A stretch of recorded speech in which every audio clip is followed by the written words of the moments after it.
Mac and Levi start their IVF journey. Irene makes a bold decision to leave the Bay. Cohen meets his potential father. And is there any going back for Bree and Remi? Hold me in your arms, don't let me go. I want to stay forever, closer each day, home and away. Oh, hey, look, if you've come to try and talk me out of it again, save your breath. We don't want to ambush you, Irene, but we're just a bit worried about this hasty decision you're making. Can't you see why I would be concerned? Of course I can. If I was in your shoes, I'd think I'd lost my marbles too. But Things could go downhill for me, Alf, at any moment. And this is why this trip is a bad idea. Look, I know that travelling isn't going to be straightforward. I know that there's issues to sort through and safeguards to put in place, but I need to do this. I want to travel the world while I still can. I want to see old friends while I still remember them. And I want you guys to remember me as I am now, not as the poor, sad old duck that I'm going to become. Irene, the way we think about you is never going to change. no flippin' way, Dal. It will, when I'm falling apart before your eyes. Please, guys, don't fight me on this. You're two of the most important people in my life. I don't want to leave the Bay on bad terms. I want to leave knowing that I've got your love and your support, please. We are Si and Sophie. This is Coastal News, a home and away podcast, your weekly episode companion podcast for your favourite Aussie soap. Right, what can you achieve in 36 hours, Tamsin? Not a great deal. Not seven mature follicles, no? No. What is a follicle? I don't know. You're asking the wrong guy. You're asking the wrong guy. I was hoping you'd tell me. I think I just think of hair follicles, but I think there's something to do with like egg production. I don't know. I'm pretending I know. I don't know. It's the one occasion when mature sounds good, so we're just going to clap. Well, hi, Tam. Keen listeners will know it's not Sophie. In this episode, the part of Sophie is being played by Tamsin from Pop Goes the Tam Tam. Yes. Welcome. Listen, we don't know what's happened. Sophie tried to get here. She said she had to go to the tip first, and then we heard about some sort of explosion on the Yabby Creek Road. We hope she's okay. You'll have to tune into the trailer to find out. Yeah, she's currently upside down in her vehicle. She's waiting for rescue from Cash, topless. Yes, topless Not Cash. Sophie topless, but Cash topless. I mean, it won't take a long if Cash turns up topless. She doesn't know whether she wants Cash topless or Alf in his SES boiler suit cutting her out of the car. Who knows? Who knows? But find out next week if she made it to the tip. So until then, you're gonna dissect the week with me, aren't you? You've very kindly agreed to come along and chat home and away with me. Thank you so much. Yes, I'm very excited, very nervous to step into Sophie's amazing shoes, but I'll try. If I'm sure you'll be just fine. Hits the floor this episode, we know why. I am sure not. You know you're home and away. You know you're home and away, right? Probably more than me. Before we get into it, how's it been this week for you, home and away? Just an overview. What's it been like for you this week? It's not been great. It's been a bit back and forth. I feel like we're having a lot of circular arguments and storylines. Like we're not reaching conclusions on a lot of things. Mm-hmm. Yeah. So. No, you're right. And I wonder, I feel the same. And although there are some threads I'm enjoying more and I don't mind, we are in that weird period, that autumn period, where it does feel like things are sort of being extended unnecessarily because we're probably then, and then everything will happen and everyone will be like, whoa, where did that season finale come from? You know, it happens every year, doesn't it? Yeah, it does. You're I right. think There's a lot of things not moving along. I think it doesn't help either, the storylines that we're kind of stuck in. Because tell. although I really enjoy, I am like, it's hard to watch Irene, but it is also enjoyable. But Yeah. I have to say, the Remi Cash stuff, and also I was initially interested in the stuff involving the two sisters and what happened to their mum, but we don't seem to be making any progress going forward with it. Yeah, that is the slowest of them all, isn't it? Yeah. That is nuts. And also, we're a week on from PI Gate, and I'm like, oh, I was really looking forward to seeing like this PI try and uncover something, and that got quashed. We'll come on to it, obviously. Yeah. But I was a bit like stunted when things were kicking off. Well, do you know what I mean? Because I'm itching to find out what's really gone on Yeah. with the Jolene and Mother Bear there in the car. So yeah, you're right. I've enjoyed the week because, like you say, the Irene stuff's been quite heavy. But you're right. If you reflect on it, what more do we know than last Friday? Not a lot, really. You know. No. So we'll talk about it. But before we do, just remind listeners, we have a sister podcast. Coastal News Investigates. It's the one where we interview cast, crew, and more. And this week we released a more episode where brand new viewer, which was quite an insight to some brand new eyes on the show, Tamika, also, aka my sister-in-law. Who's just recently been pressured into watching the show, and now he's a daily viewer. And she agreed to come on and chat. It was a great episode. She was telling us what her first impressions of the show were, having only watched it a few weeks. Go and listen to that, plus more. Link to our sister podcast is in the show notes of this and every episode. We had some news this week as well, and it's quite apt, really, that you're here, because Yes. People on our social media will know we've announced a podcast event this week. I'm going to spring it on you and just throw it to you. What's happening, Tamsin? So we're doing a crossover event like no other, the crossover of the century. We're going to have Coastal News and Pop Goes the Tam Tam talking about Irene as she leaves the bay. Yes, in-depth character dive, isn't it? And it's going to be available on both our podcasts. Yeah. Simulcast crossover. It's going to be great, isn't it? Yes. Forget all these soap crossovers you're hearing about. Forget Hollyoaks and Brookie. Although we are obviously watching that. Forget the Emmerdale Corrie one. It's all about this. So yeah, we're doing our own. It's going to be great. So keep your eyes peeled for that. And ears, I suppose. Because it is a podcast. A dry ear or eye in the house.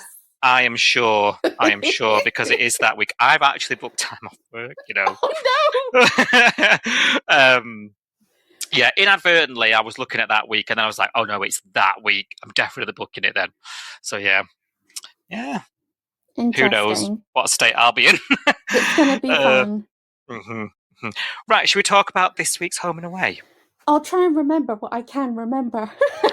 I'll remind you, because luckily my memory sounds as good as yours, and I have to write it down. So, top of the week, Levi's keen to get the results back from this IVF thingy, my Bobby. Now, look, I'm this podcast. We don't sort of beat around the bush. We don't do kids. We don't know about reproduction. So, please forgive us, listener, as we muddle our way through this. He wants to prepare for any eventuality re the IVF. They do get the call, though, and it turns out they've got these 7 mature follicles, whatever that may be, and they're on track for egg retrieval. Trigger injections happening that very night, Tamsin, and it's 36 hours till harvest time. Yeah. And she's all hot and cold after this injection, isn't she? And she's all, a bit moody.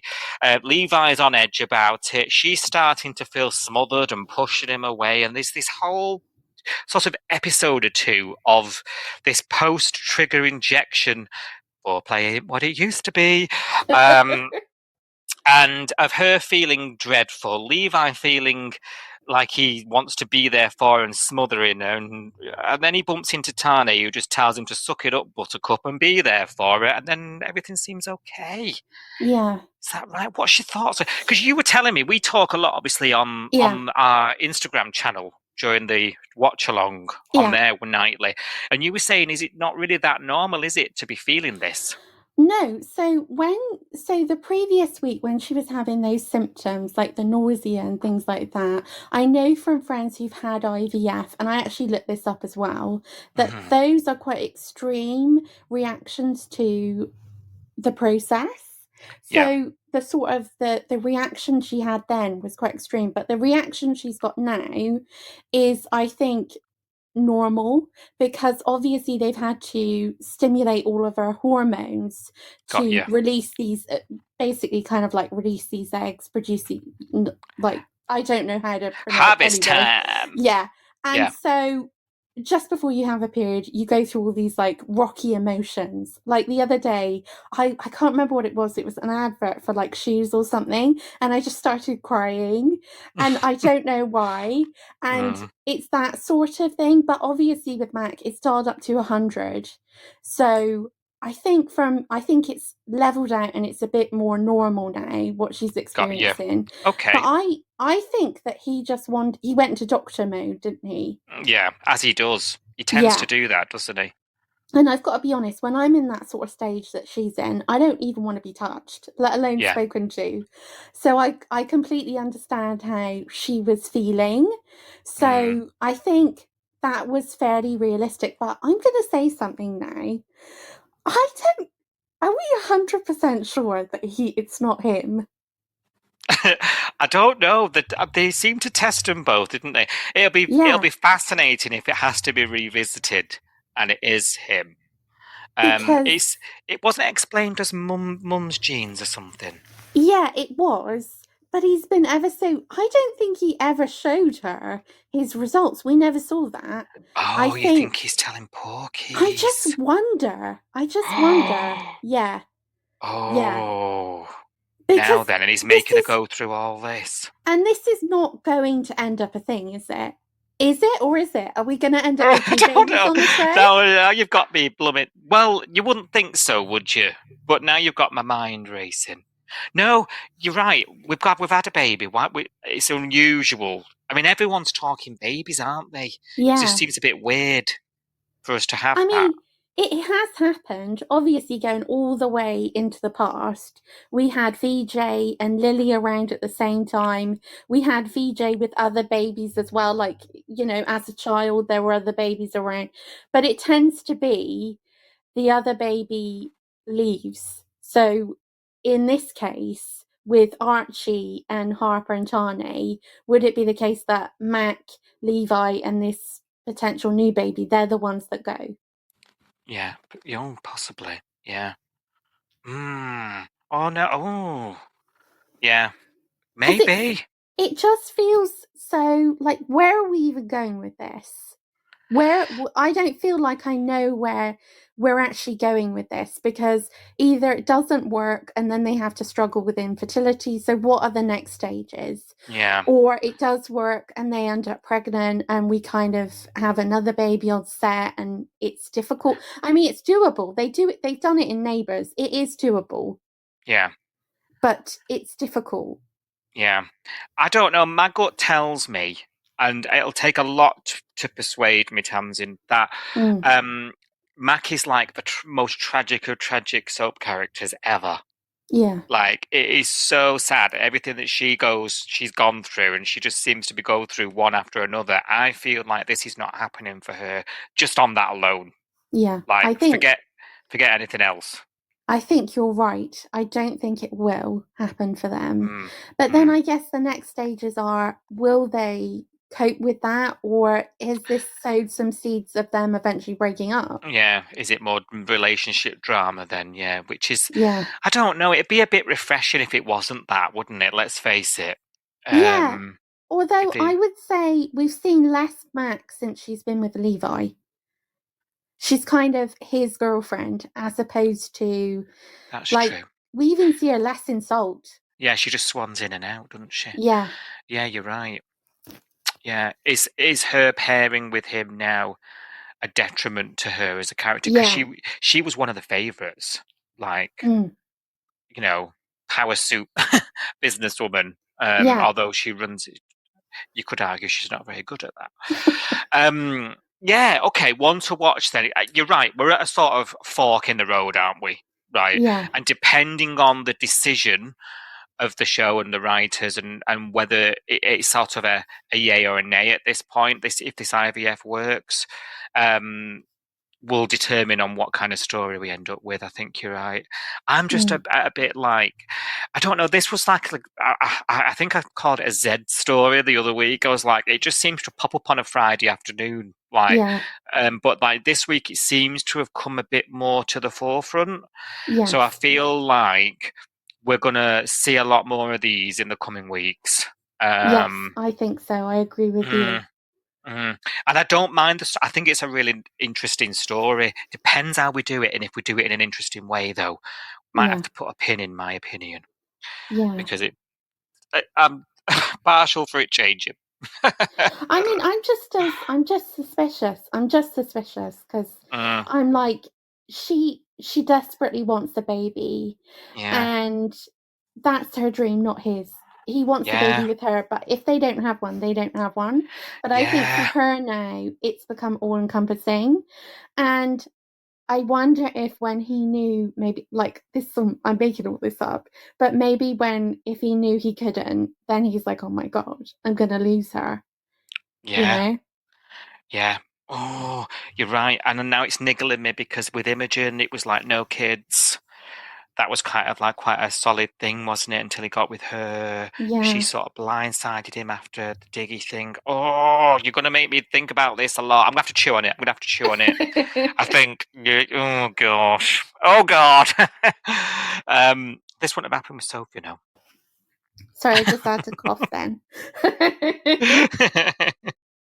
Right, Cash learns that Cohen's daddy is on the scene this week, and Alf comes down to YCPD and asks for the lowdown, doesn't he? And he's Yeah. all, don't give me all this protocol garbage. Tell it me straight. I'm a straight shooter, is Mr. Stewart. So he tells him what's going to happen. Doesn't sound happy about it being back in the hands of the paper pushers, does Mr. Stewart, does he? No. And meanwhile, out in the bay, Cohen's dad is running into him after he's been for his little DNA test at the hospital. And he's doing this. There was this weird confrontation, wasn't it? And actually, Yeah. I think I held my breath throughout it. To be honest, I was thinking, oh shit, what's going to happen here? And he's all like, I think I'm your dad. And Rue's like, you can scare him. You can't talk to him like that. Beckons Cash over. I'm thinking, dear God, this just sends Cohen into a panic because he's clueless. You have to remember, up until this point, Rue has been lying to him, going for his Yeah. tonsil check. You know, like, and actually, it's a DNA test. So annoying when Rue's doing something good and she's learning from her previous mistakes, let's call them, with Yeah. Eliza, and you start to get on her side. She then starts keeping the truth from this poor lad, and you're thinking, have you learnt nothing, girl? You know, this is going to blow up in your face. She's forced to then tell him, isn't she, at home, when in a really emotive confrontation way, rather than a nice conversation about your family. Yeah. Rue is panicking at the thought of her adoption not going through at this point, isn't she? Yeah, so I just want to break down what's going on with Rue, because I think you've touched on this a lot, but it feels like Rue at different points, I've got the feeling that none of this is actually about Cohen. Like it wasn't really Mm-hmm. about Eliza, that it's Yeah. actually about Rue, and it's actually about Martha Jr., let's be honest. Mm-hmm. Yeah. And I just think that as a foster care, so I've worked a little bit in children's social care in the past.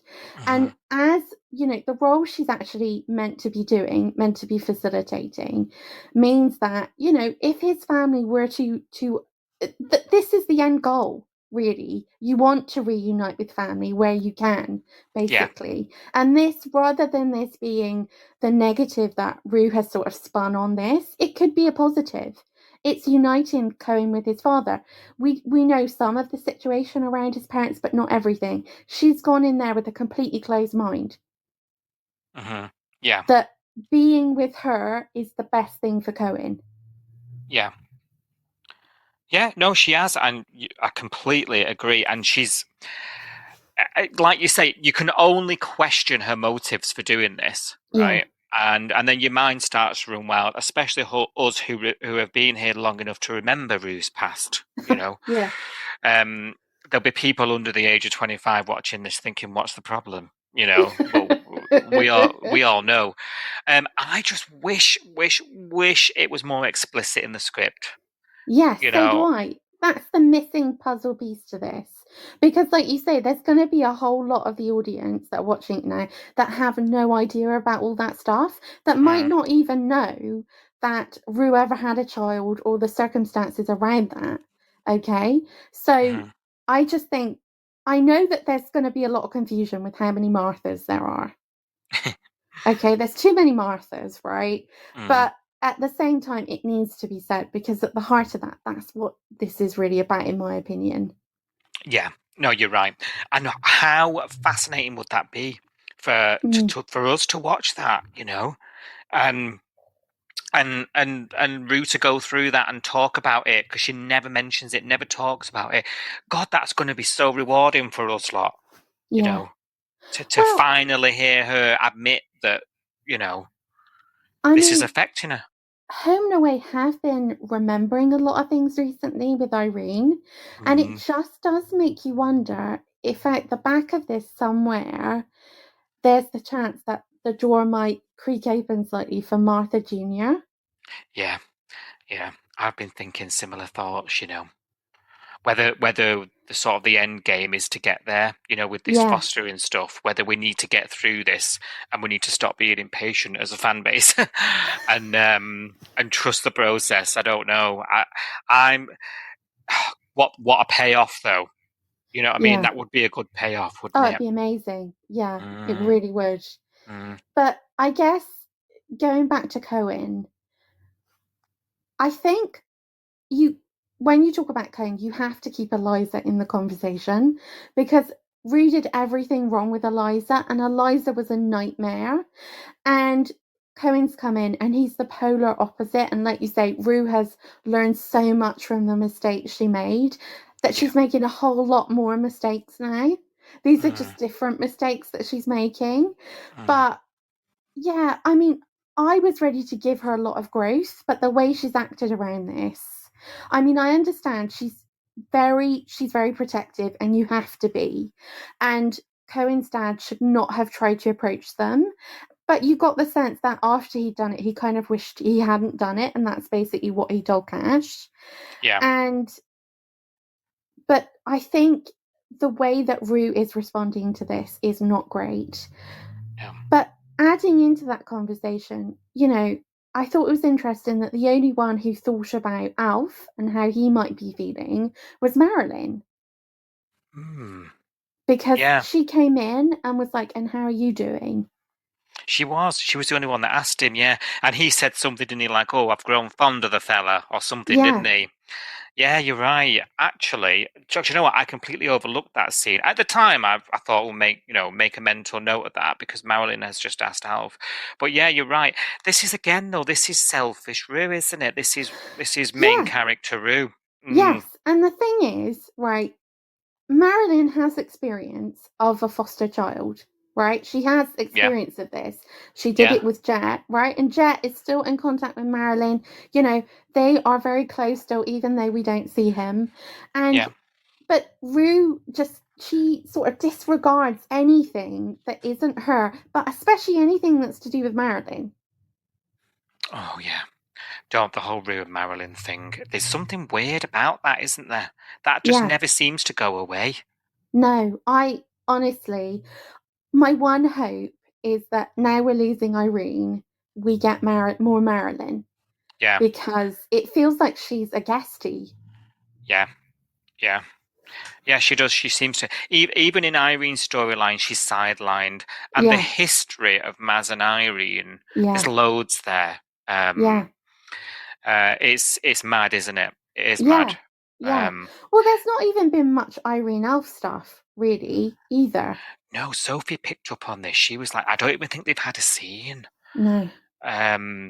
There was a scene this week because Alf goes to her house this week. Yeah.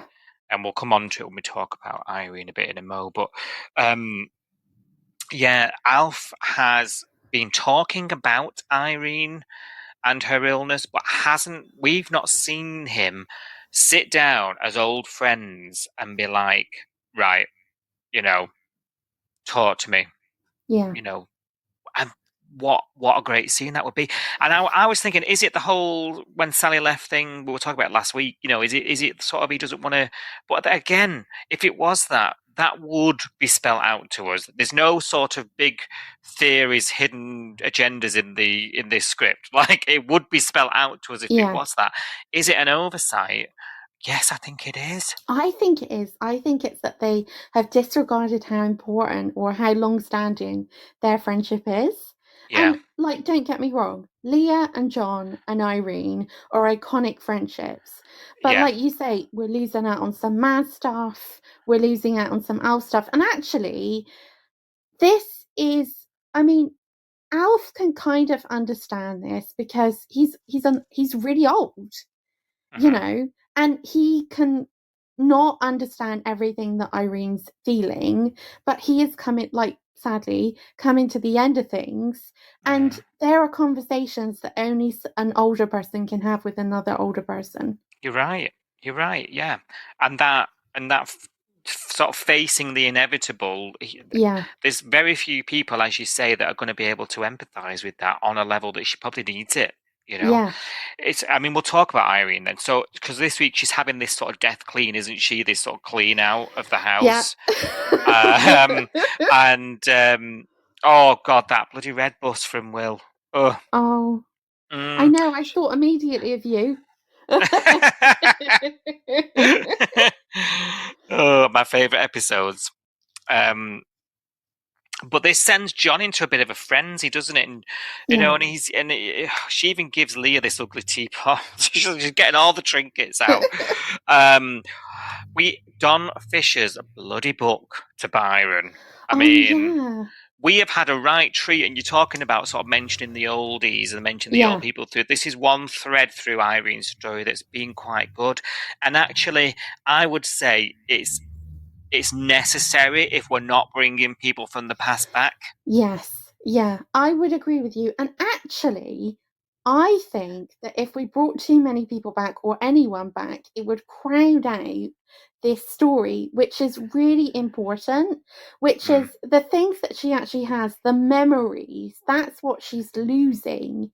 The people around her will still be there. They will still remember her, although she won't remember them. But these trinkets, like you say, these are the things she's going to forget. The books, the photos. The people that love her will continue to love her even when she's forgotten them. Yeah. Mm-hmm. But Agreed. I just think if we had too many people coming back, it would be too much of, oh, look, so-and-so's back. Oh, look, and it wouldn't be enough about her struggle. Irene. What's happening I to her. completely agree.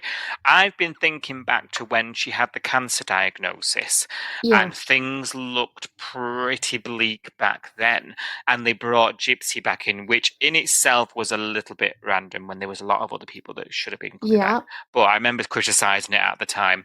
But you just go with these things. You learn too, don't you, over the years? Yeah. Gypsy comes back, but we're all talking about Gypsy.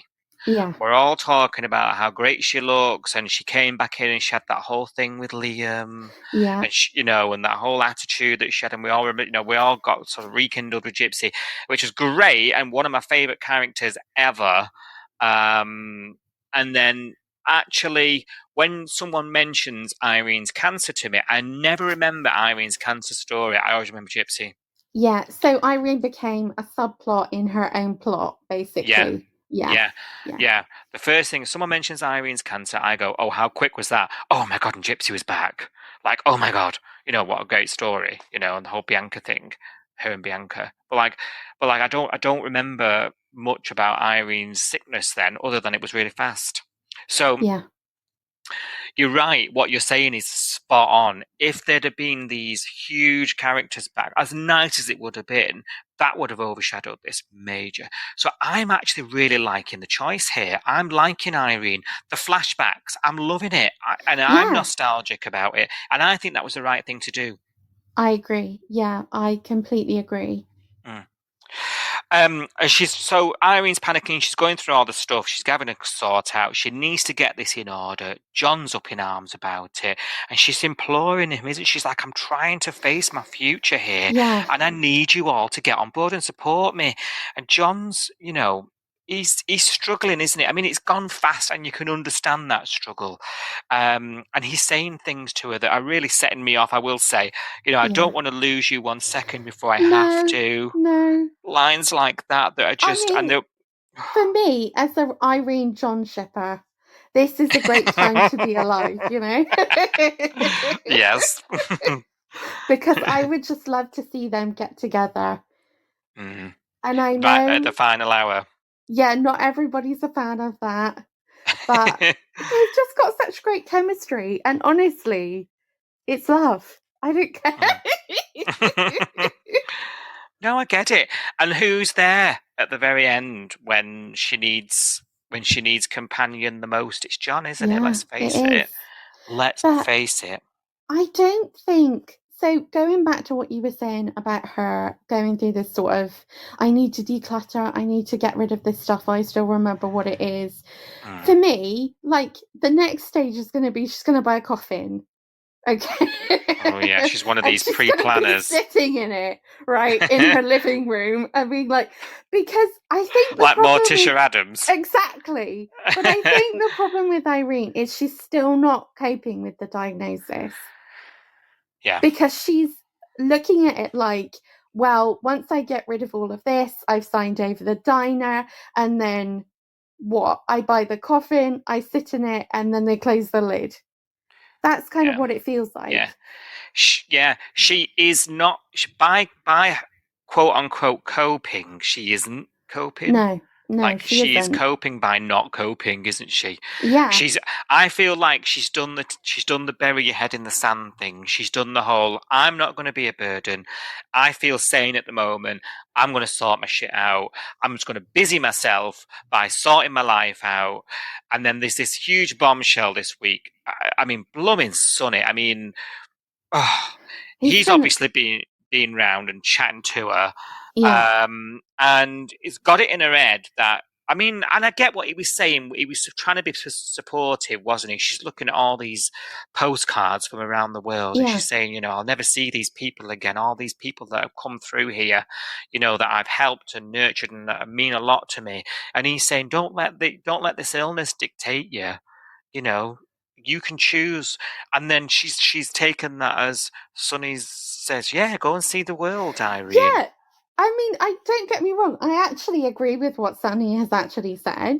But I just think that she needs to breathe between these decisions, because it's just one decision after another decision and like somebody next is going to say, that toxic ex you used to be with, like, oh yeah, that was the love of my life, she's going to get back with him, whoever that is, and it's like, calm down. You're not immediately going to go completely Alzheimer's. If you wait a week, you'll still be okay, Irene. Yeah. Just wait a week. Yeah. And that's why you end up on Leah's side, which I found myself on Leah's side a lot with this. Yeah. I'm not normally in the history of Home and Away. No, I don't normally agree with her.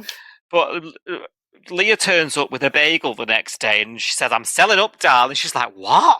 Like, where are you going to live? And she's like snapping at her and biting her head off. And I'm like, that's a legitimate response from someone. It's a proper question to ask somebody. Yeah.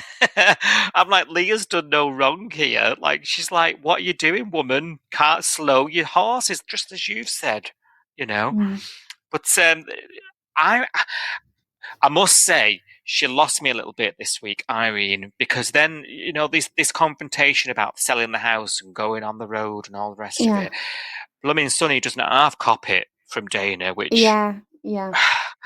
we later find out, at least, as he hands her a weed he's picked up, and they have that lovely chat on the bench, don't they, about, I've sat on that bench. I say it every time. Every time I've been there, I've sat on there, I've touched that fence. There's a love, and Dana does. She's able to take herself out of it, isn't she? And objectively admit that, I'm filling the mum-shaped hole, as she puts it. So at least Dana recognizes that her reaction was, that she was a mother figure to me, and I don't want to lose her, and it's selfish to think it, but deep down, if it's what she wants, I've got to let her go, yada yada yada. But that doesn't. Irene's at the diner screaming at everybody, saying, "I'm going, whether you like it or not." I'm like, all of this feels like a reaction. It feels like a reaction to the diagnosis. It feels like, now look, probably a lot of the listeners are going to be, oh my god, but she needs counselling.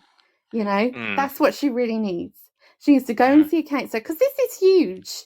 Being told, hey, listen, what you thought your life was going to be like, well, that's not going to be how it is, And I think there's two ways to look at this. And I think Irene's not looking at it maybe in the way that might help her best, okay?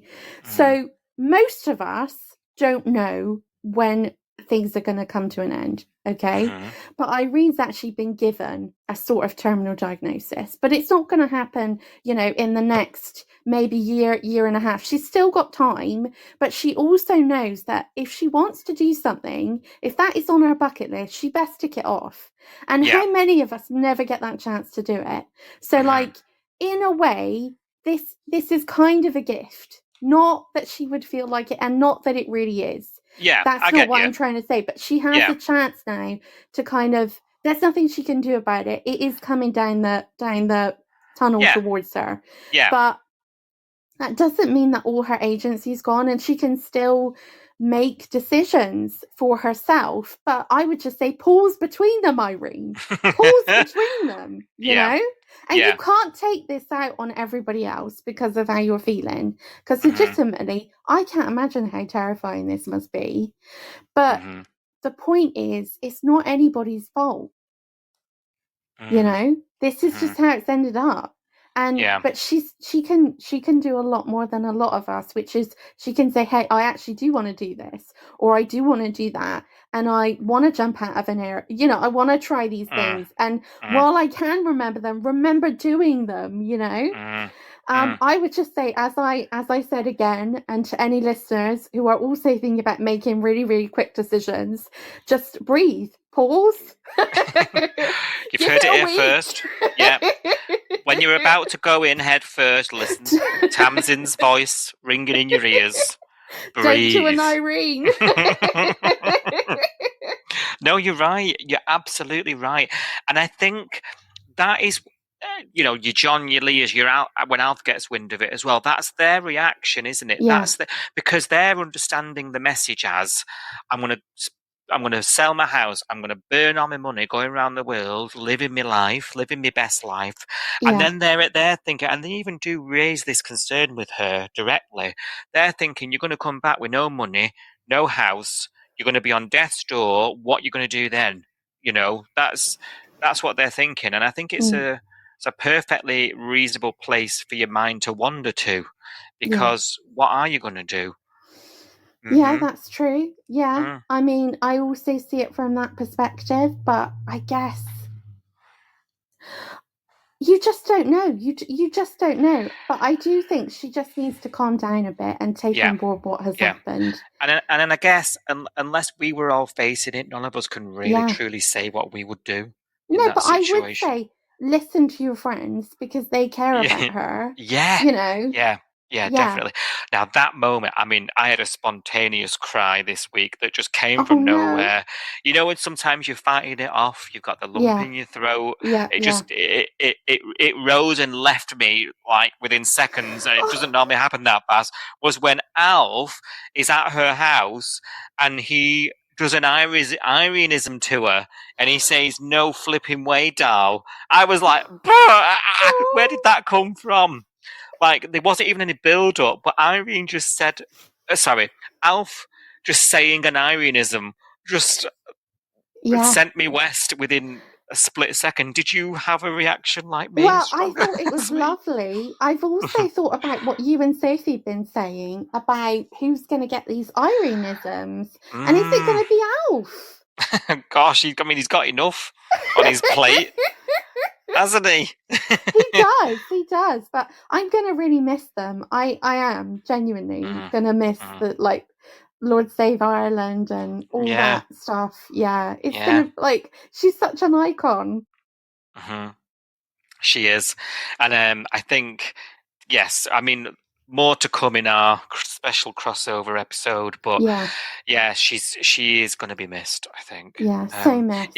If indeed this is it could be a Neighbours and they could be back. There's a big fanfare about the exit, and then they could end up doing more episodes than ever. I'm looking at you, Toadie. Yeah. Well, she could come back. Like, if it was Toadie, then she'd come. Well, no, because Irene's pretty nice now, isn't she? But, like, Toadie came back and he was like, he'd reset. He was normal again, you know? You never know. And there's a mysterious event in the old, where is it? WA, Perth, happening. Oh, yes. My first theory before the Brax announcement was that could be catching up with Irene. Yeah. That was my first theory. Yeah, that would be fun, but now we know. Well, maybe, because, like, Brax might be there. Well, you maybe. know? And maybe he's the first person she goes to see. A lot of us maybe. Maybe. If we thought the end was coming. I'll just pop into Daryl Braxton. So maybe it's a secret Irene Brax road trip, you know? One last heist for old time's sake. I'll let you know when I win the competition. I'll let you know because I'll be there. Oh, yes. That'll be so exciting. I've not entered. That's good. That's good news for me. No, that'll be great though to see you there and to be like, Si sat on that bench. Yeah, for a change. Right, Lacey's telling Joe this week that she's hired that private investigator. Mum deserves the truth, she's saying, and she's going to make sure it damn well comes out. And Joe's, again, this Joe and Lacey merry-go-round that I don't want to talk on anyone's turn or talk for anyone, but everyone's getting on the blooming nerves with this. I think we're all one off this merry-go-round, don't we? And this PI has pulled out. This infuriates Lacey, and she assumes that Joe has said something. It's something to do with it. And the blooming scene cuts when she confronts her at that shower, and she's about to say, "Did you say something to Dad about it? About, covering this up?" And it cuts, and I'm thinking, we want to know how bad Joe is. Do you know what I mean? I'm like, oh, they're toying with us here now. Like, we're just going to keep doing this over and over again. There's another big fight. Joe says she's got nothing to do with it. But it does seem when we rejoin them an episode or two later that she's agreed to another investigation, or at least reopening the investigation, which I don't think Lacey was expecting. How true it is or not. She does accuse her of reverse psychology, but then we don't really revisit them. So I'm going to expect another fight on Monday. Are you fed up with these two? Do you care anymore? I'm at the point where I'm not really asked who killed Mum now. No, I don't really care because I'm not connected enough with either of them. And I've got to be honest, I don't think they've done the character work on either of them to make them particularly interesting. You're right. I think you're right. I'm a bit more interested in Lacey than I am Jolene because I don't really like Jolene. No, can't stop. I can't, I don't understand where she's coming from. Like, don't get me wrong, I love a morally grey character where you can't quite pin down whether they're okay or not. Like, Felicity was a great morally grey character when she first came in, and there was all that stalking stuff, and you didn't know whether she was telling the truth or not, all that sort of stuff.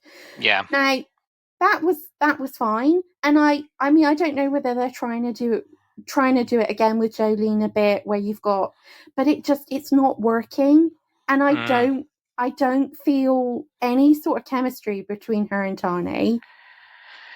Yeah, no, same. That feels incredibly forced, doesn't it? She just seems a lot younger than him. Yeah, and detached. I mean, obviously, look, Tane is incredibly attractive, and if he was working at your local beach or leisure centre, you'd be there like a rat up a drain pipe. But the thing is, that's how you would feel about Tane. Would Tane feel that way about you? Probably not, right? And when she turned his phone off, there's something icky about her. Yeah, that moment, and she knocks it to silent, and then I think we're supposed to then, because she does come clean and it eats her up, I think we're supposed to then understand or take from that she does have that moral compass. Like there's an element, like she does feel, but I don't know, and there's the question mark over the car crash. Do I believe Lacey? Do I not believe Lacey? Do I care enough to get invested in who I believe? No. Dad seems completely apathetic to the whole situation, just splits the fight up and then nothing really happens. I'm a bit gutted we haven't learned more by this point, because then it would help me get invested. You're right, the character's not been done. No, it's dragging on. Yeah. And it's dragging on in a way that, like, do any of us really care? Yeah, they're losing us, aren't they? Definitely losing us. I kind of felt like, not this week so much, but definitely last week, we were reaching a point where we were it was towing around the edge of the fact that maybe David is not as keen on Jolene as we think he is. And he was trying to build bridges with Lacey, but they've kind of dropped that again this week, because the stories were really around the two girls and he was off doing other things. And I think intrinsically that Jolene's quite selfish. Yeah. No, I agree. She is not letting Lacey sit in her feelings on this. Yeah. I don't think she's able to allow Lacey that, because she's thinking, I've lost my mum. I don't think she has the space or capacity to understand that Lacey also feels that. They've got so much in common. But Lacey's lost more than that, because she's lost her sister as well. Yeah. Oh, yeah. And a father, actually. Yeah, exactly. Yeah. You know. I mean, and rumbling alongside this is this whole Theo and Lacey thing, which also to me doesn't sit right. No. And I'm keen to get your thoughts on it. Theo, Justin needs him back at the garage. Oh my God, that still exists. Because he's took on this cab firm contract. Yeah. But Theo feels like he needs to do these surf lessons for Lacey, and we'd all love to give a job up just to help her.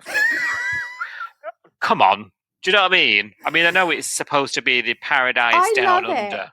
The fact that you only get a job to, like, hang out with your friends, it's just brilliant. Or you have to get a job and stop hanging. Like, it's just, can I live there? Is it a possibility? I know. Let's face it, if that was your work, you wouldn't grumble either, would you? You're right. You are right. You are right. But then Lacey then spends her week preoccupied in getting him fired from the board shop, so that he can go and work there, because she ends up guilted into realizing that she has neglected her relationship with Theo a bit. He has to have a big mad with her in order for her to see that she's not focusing her energies in the right place. She's focusing it on all this negative stuff, this private investigator, this Joe stuff. She's not focusing it on the happy things in life. And I'm a bit like, is she going to learn from it? No, it doesn't feel like it. I'm going to be honest. Lacey and Theo are so underdeveloped as a couple. They're almost as bad as Marley and Abby. or Abs from 5, give her a proper name. They're just so underdeveloped. They sort of came out of this chaotic moment, and they've just hit boring really quickly. Yeah. They're supposed to be young and passionate, you know? Yeah. They just had a bung cut by some bins one time on a car bonnet, and since then they've just been having a go at each other, you know? Yeah. And like she moved in and like That's now it. and since Yeah. and then it's been all family drama. Yeah, Yeah. you're right. Yeah. There's nothing fun about this. And anybody in your IRL, any relationship at that age would not be this serious. No. It would not be this No. complex at this stage. Yeah. You know, you'd be going to the movies on a Friday night and getting as much as you could, wouldn't you? Yeah. And they You're just right. don't have any fun. No, they don't. It's interesting because I wonder, because I've often said this about Home and Away. And I think this is where we had a big sort of whinge about the bed hopping comments last week. But they put couples together, and I think they do it for reaction, and then I think they quickly split them if it doesn't land well. Yeah. And I think that's how you end up with people on the show like Tane, for example, who's ended up in multiple relationships in his tenure. Yeah. I think they've tried them out, and I wonder whether there's a bit of a backtrack happening because it didn't really fit. Yeah, I get that feeling. I mean, look, I actually don't think there's anything wrong with the multiple bed hopping, if I'm honest, because it means that you find characters that fit together better. And I mean, admittedly, not everyone would have hooked up in the same small coastal town like they have in Home and Away. But like, if we compare it to Neighbours, where there are until recently, when we've got two possible affairs happening, until recently, like, all the couples are really stagnant and quite boring, and they had been essentially how they were from when 2.5 years. You do need this, I think, and sometimes you're right. You initially put a couple together and they work on one level, and then the magic just disappears. Yeah. The chemistry just goes. Yeah, and you've got two options then. You can either plow on and be boring, or you can split them up and do something else with them. Do you know what I mean? And the thing is, if you plow on and be boring, then you end up with a sort of Bree and Remi situation. Where it's just a never-ending circle of the same stuff. They can't get out of that cycle. Now, listen, we all know couples that are like that, and maybe some of us have even been in relationships like that, where you constantly cycling through breakup, get back together, breakup, get back together, etc., etc., and everybody else is looking at you just going like, "Oh my god!" Yeah, but it's you don't need that many characters that are like that many relationships that are like that. And it just feels like there are a lot of kind of stable-ish relationships. Like, you've got Cash and Remi and Mac and Levi to some extent. You've got Abs from 5 and her ballroom dancing champion boyfriend, Marley. I had to slip that in. And they're all kind of stable. So, yeah, let's throw a bit of chaos. Yeah, definitely. And it's funny you mention Bree and Remi, because that hot mess, that cheating scandal that's happened lately, we feel like is because we're trying to get someone out the show, because otherwise what was the point? Because like you say, they were so stable, so stagnant that we never even had scenes together. Do you know what I mean? And now we've ended up sort of I mean, did you ever think this gig thing was going to work? I mean, the writing was on the wall from the second it was suggested. What on earth was Bree thinking about? And it's arrived this week, hasn't it? And Remi's being all weird and dismissive because he thinks like, Bree, what if the opposite happens? And we're all like, yeah, it's likely to, Remi. Like, she's going to see you happy again with the music. She's going to question whether the Kraken was able to give you something else more, because that's already been something that was a problem, and she already knew that. The problem is here, he did this thing and he has no reason for doing it. And it's in a way at her that he's not been able to explain why he did it, you know? Yeah. Because their relationship wasn't in tatters, there wasn't problems. He just did it, and he's not been able to give her an explanation. And of course, she's not going to be able to move on until she's had that explanation.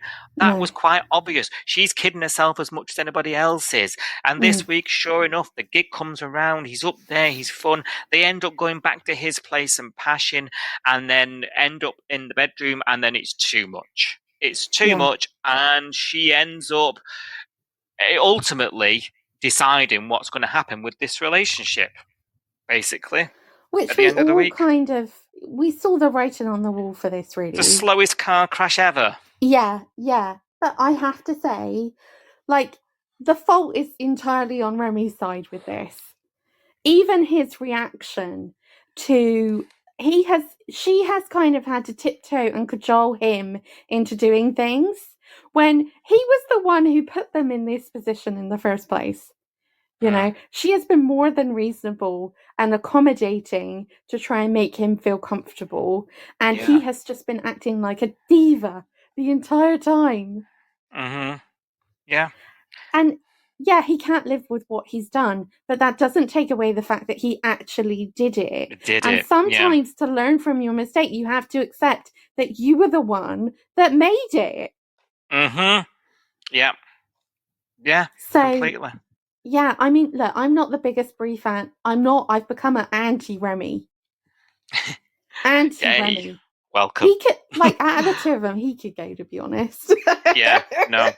Do you know what he did? So I couldn't despise him at the beginning when they all rocked up.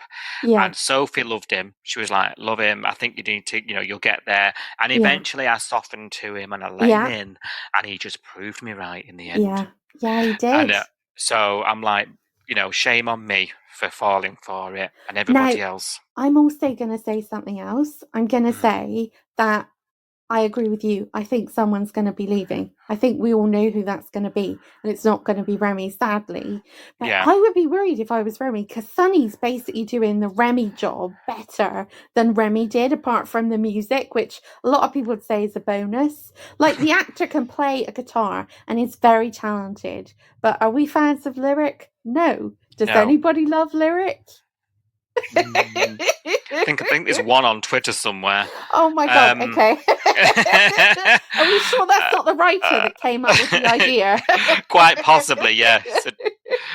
But yeah, I'd be worried because he's a better Remi than Remi is. Yeah, Sonny can do no wrong right now, No, he's really good. Although I would say about Sonny, I think we've seen a fracture, the thing that might end him and Dana this week. Wow. Which I thought was interesting, where she said to him, I don't want jokes, I don't want to fly kites, I want to be serious. And we've not really seen this. The thing about Dana is she's always been like a lot of fun and kind of, but she has been more anchored recently and grown up quite a bit. And Sonny's not there. So I wonder, if the writers file that away at some point, Well, no one can be happy, can they? That doesn't make good story. So No, I mean, I love them together. I think they're great.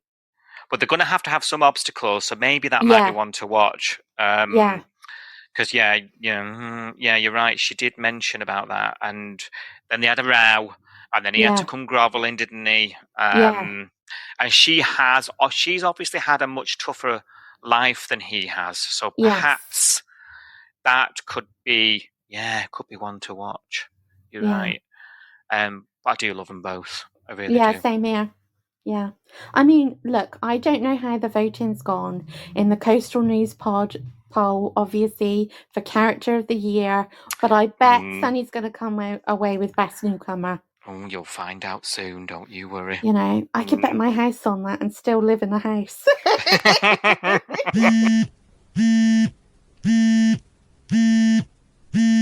Right, Tamsin, it's time for your say on the bay. My say on the bay? Not your say. Oh gosh, that's so strange. I just had to do it.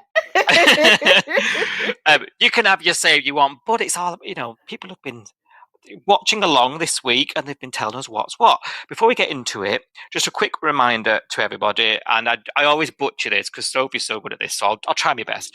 You can get in touch with us and tell us what you think about Home and Away. We do tweet along. We watch every weeknight at 6:30 as it goes out on 5-Star. So you can tweet along with us on the Twitter, hashtag Home and Away UK. We also are on Blue Sky, Facebook, YouTube, TikTok. Can't think of anywhere else we are right now. Threads, Social I don't meds. know. So all the social meds, yes.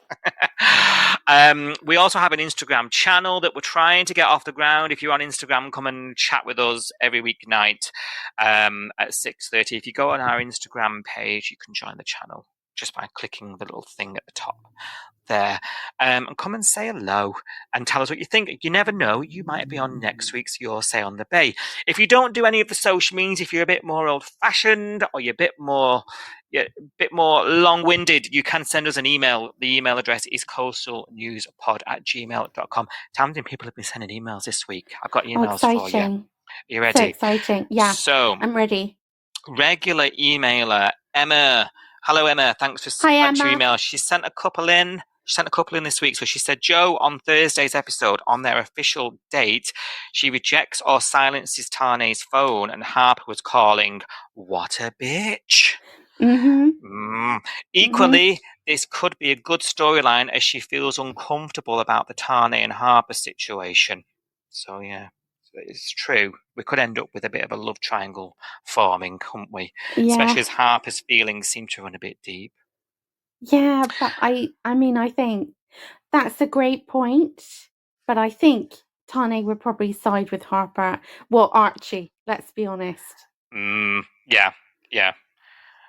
Baby mama's by association, isn't she? Yeah, She's she is. tied to him forever, whether romantic or not. He's never letting him go. That's it. No. PSI, does the Dana fan club offer free membership to the Sunny fan club? Oh, it's a good question. With all the seriousness of Irene's Alzheimer's, these two are really, really good. Also, I think if any other couple did kite flying, it would be weird. However, these two make it look cool. Plus, now Sunny has a friendship with Irene. It's lovely to see.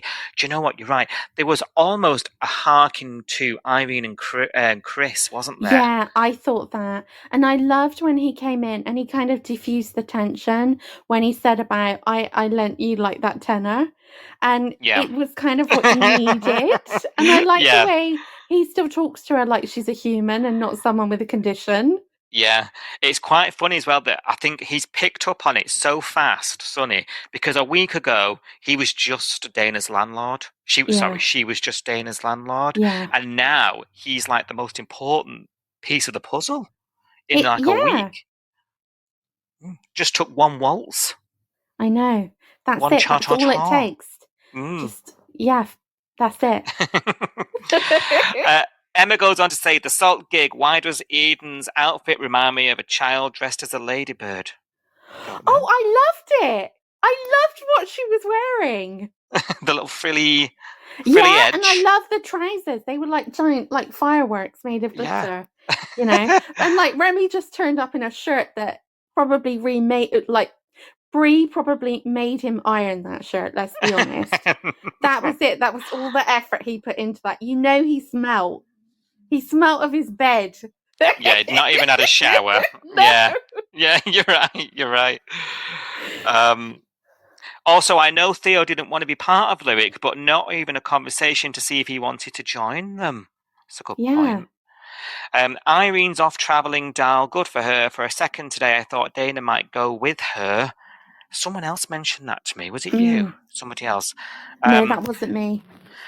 Someone was sort of saying, I wonder if Dana could be tempted to offer to go on this travelling with her, you know, as sort of a chaperone. And it would be interesting, wouldn't it? I mean, can you imagine going travelling with Dana and Sunny? Irene would have the time of her life.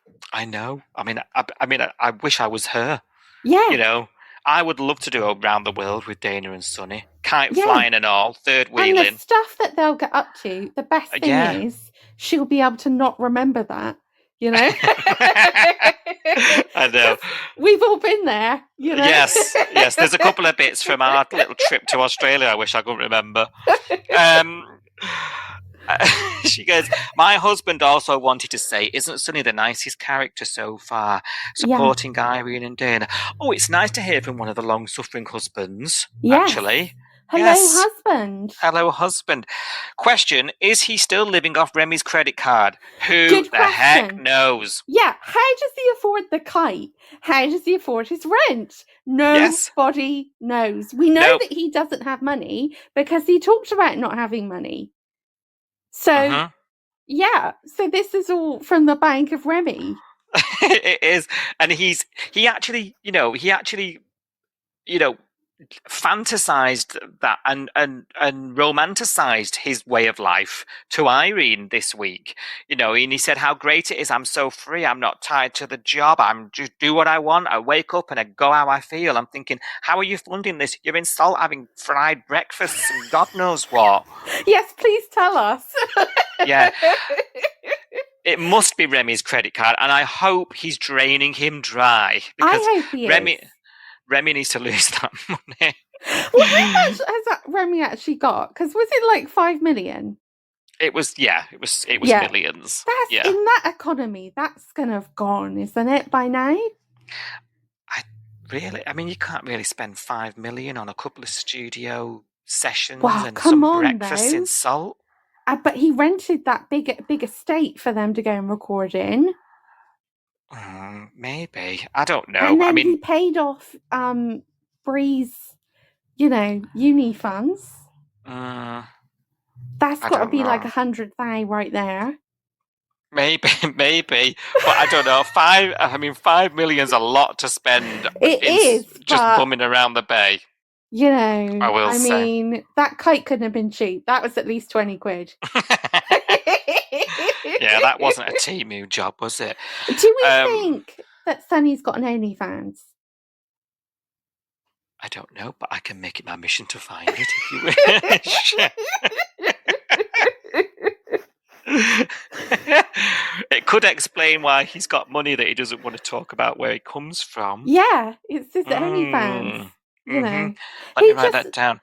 Maybe sits there and motivates people. Well, consider me motivating hungry.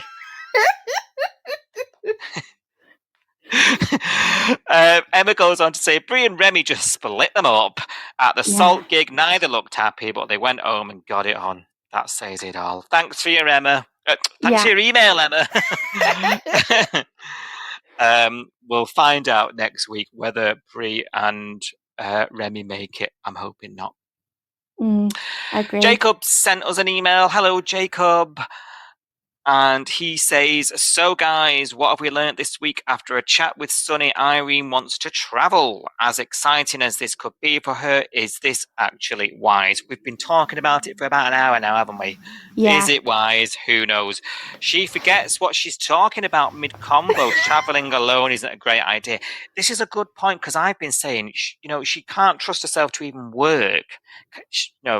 Making a coffee seems to be too much for her. Can she make it to Paris? Although, I've got to say, when she went and looked in the fridge and didn't know what she was doing, so many times, that's me. Do I need to be worried? Me and you joked about this on the watch-along, didn't we? We were like, I know. Should we be worried? I mean, at work, it happens a lot. Like, I know what I need to do, but I'm just staring. I know. I changed the channel on the ad break and then forget where I was. Forget to go back. Maybe I should be selling my house and going around the world. That's what I'm hearing. Let's do it. Let's all do it. YOLO. Yeah. You only live once. Cohen's potential dad has arrived. He ain't leaving the Stewarts, so let's get this storyline wrapped up and send the guy packing, says Jacob. I'm not so sure, I think this could be a bit of a bigger spanner in the works than you think, Jacob. Yeah, I agree. I think there's no infrastructure around Cohen, is there? what is his life going to be like if he stays? Will it just be him continuing to have scenes with Summer Bay House? Yeah. We're not going back to the school. Like, nobody maybe there are some listeners that want to go back to the school, but I don't want to go back to the school. Okay. Yeah. And unless the only thing I think they could do is to bring in a rolling roster of other foster kids to come in and sort of be that other element. So you could have someone who was slightly older, like a slightly older teenager, and then you kind of get the feeling that there's more going on than there actually is. And they could just be wearing their school uniforms, going off to school, coming back from school, you know, cast a friend, that sort of thing. Yeah. That would be the only way you could do it, really. Yeah.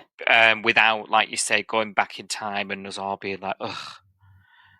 The audience is older. I think that's a gimmick that people want. I don't think for the longevity of the show and to move things forward, I don't think that's a very good idea. I agree with you. No. Leave it where it was. We've seen it before. Yeah. You know, although I would say if they ever did reopen the school, I think Sonny would make a great school counsellor. You know what? Yeah. And he'd have the trust of everybody, wouldn't he? Yeah. Right. Yeah. He'd have a killer cardigan. Yeah, exactly. What more can you want? Yeah, definitely.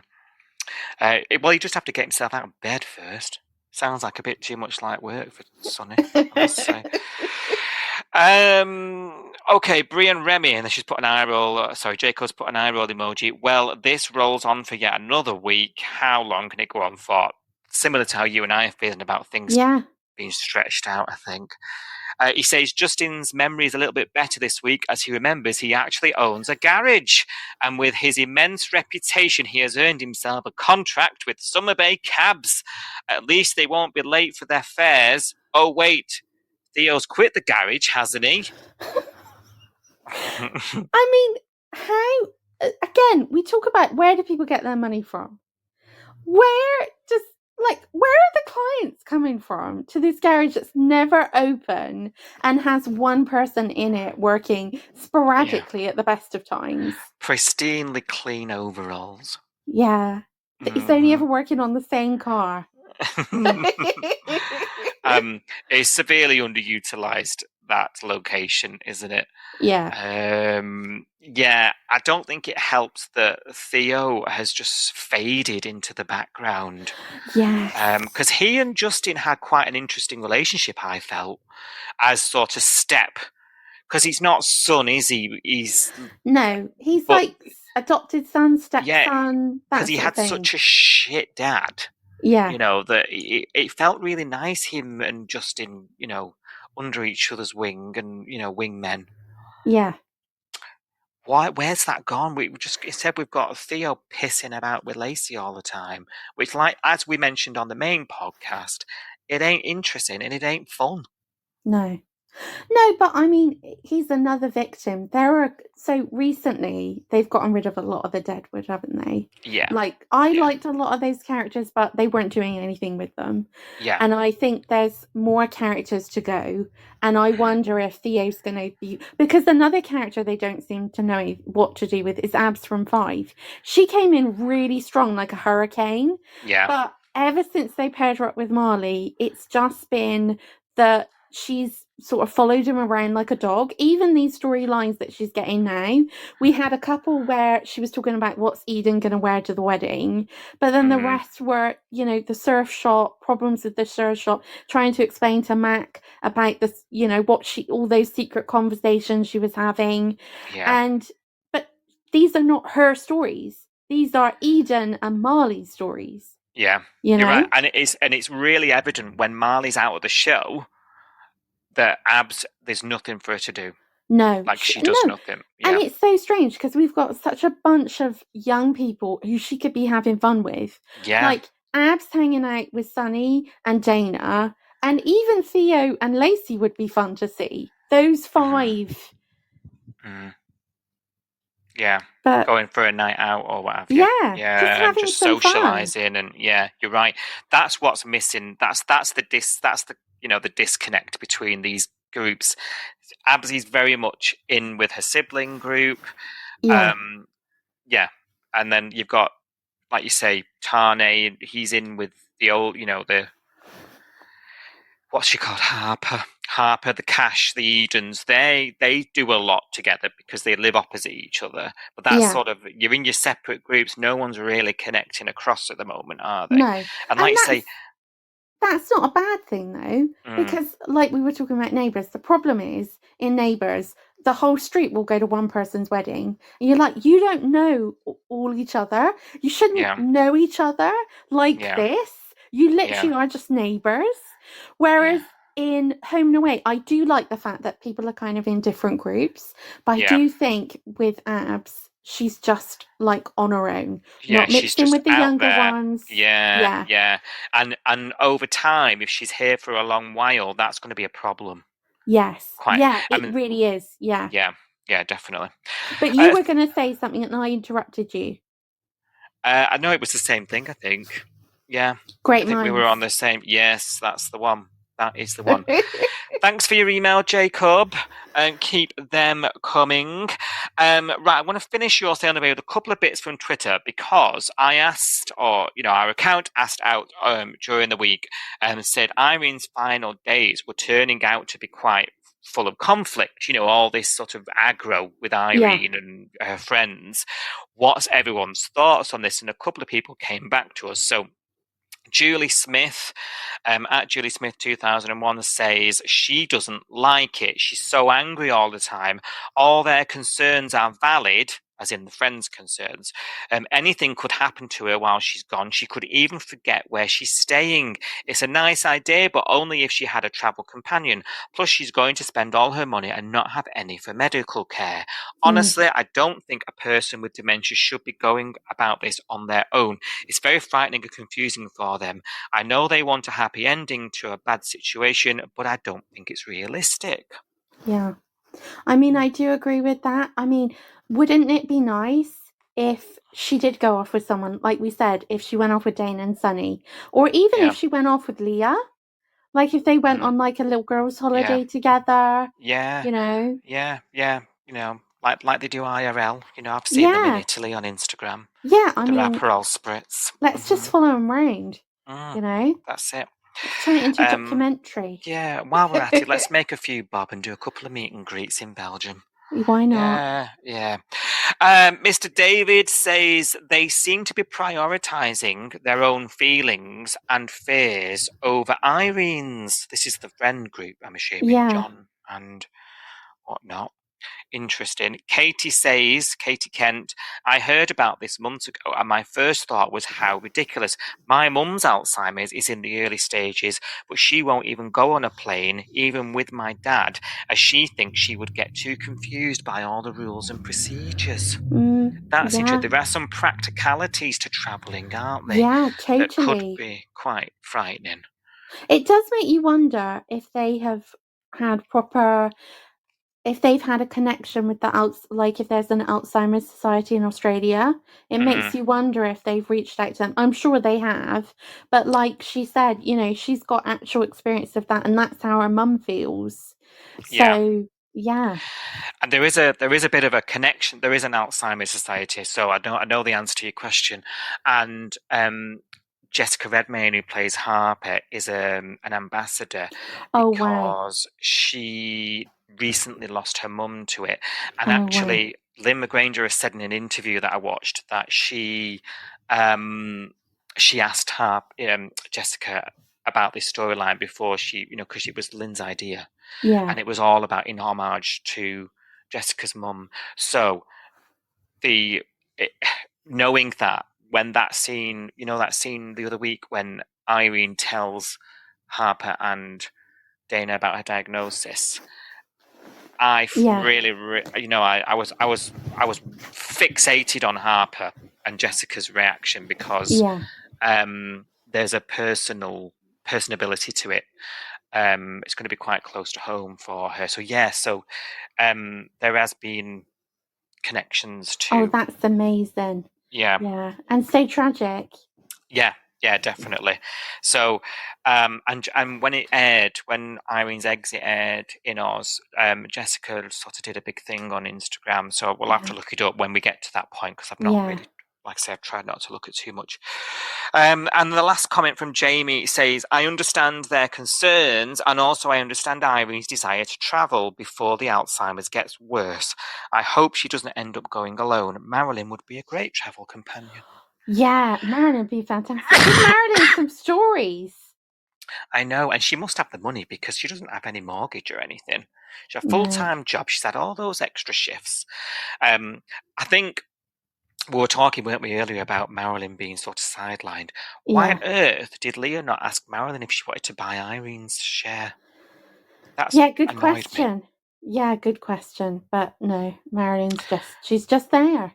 Yeah, she could have had a nice stake in the diner, businesswoman, finally. It would have been really nice, yeah. Yeah. But then I don't think a lot of characters don't take Marilyn seriously, do they? No, that's true. You know. And what is Leah and Marilyn's relationship, really? Well, other than work colleagues, you don't really see them do. They're supposed to be part of this diner ladies group, aren't they? You know, they do a lot together. But yeah, you're right. It's definitely, I don't know. It just seems a bit of a missed trick, really, to help develop Marilyn a bit more. You know. Yeah. Excuse me. One of the most iconic characters on the show, might I add. Yeah, I mean, I love her. Yeah, owning the diner or shared the diner just makes sense to me. Maybe it'll come in another way. I don't know. Maybe she'll get a romance. Got her eye on Sarge David. David. I'm not feeling that though, because I feel like Rue will be kind of, oh no, he's mine. He should really be with me. I get on better with him. I know, but as long as Marilyn comes out on top, I don't care, because I'm fed up of Rue treating Marilyn like something she's stepped in. I'm so sick of it. Like, justice for Marilyn.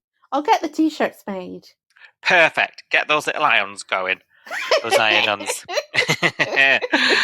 Thanks for your comments, everybody. As always, it's great to hear them. Keep them coming in. #HomeAndAway. We're on all the social medias at Coastal News Pod, and that email, and keep them coming, because you never know, you might get your say on the bay. See you next week. Thanks for listening. Bye-bye. Bye. Please take the time to like, subscribe, and review Coastal News wherever you source your podcasts, and ensure you never miss an episode.